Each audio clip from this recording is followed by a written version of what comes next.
179 people died on September 11, 2001, when American Airlines Flight 77 crashed into the western side of a recently reinforced Pentagon.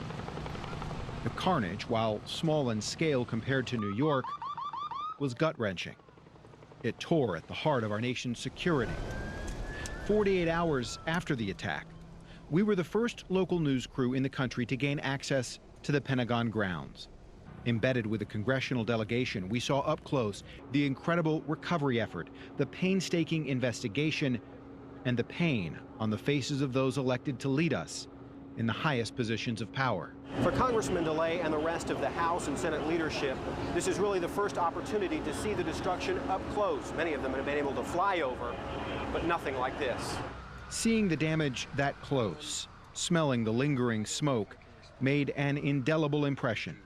I was 30 years old, a young father, and for the first time in my career, emotionally shaken in the course of my job as a witness to history. Over the course of weeks, we told dozens of stories. They included those who were in the Pentagon during the attack. Well, we were just listening to the news about the World Trade Center, and all of a sudden it felt like an earthquake. The whole structure shook. We spoke with women sitting vigil for a man missing in the debris. My friend Tracy is waiting. We're both keeping vigil.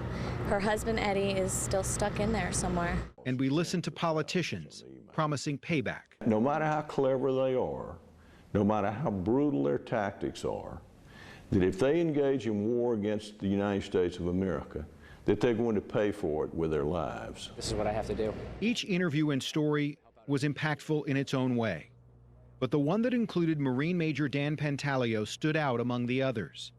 There he is in a cherry picker, bringing with him a Marine Corps flag that remained standing in a fourth-floor office. He carried it with incredible pride and presented it to then Speaker of the House, Dennis Hastert.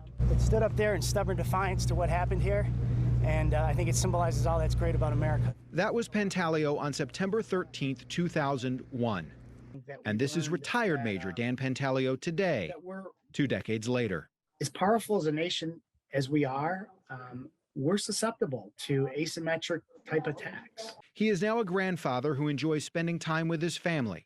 He gives speeches on heroism and about his experience in the days following the attacks, which changed the course of our nation.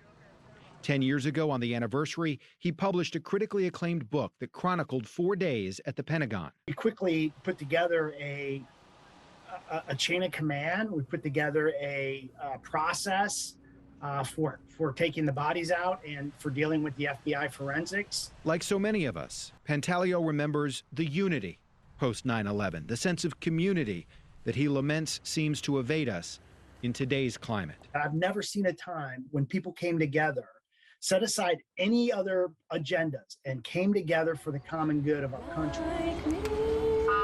Let's not forget.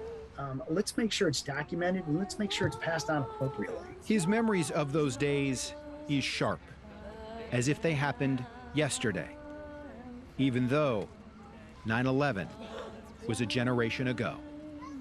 Tom Abrams, ABC 13 Eyewitness News.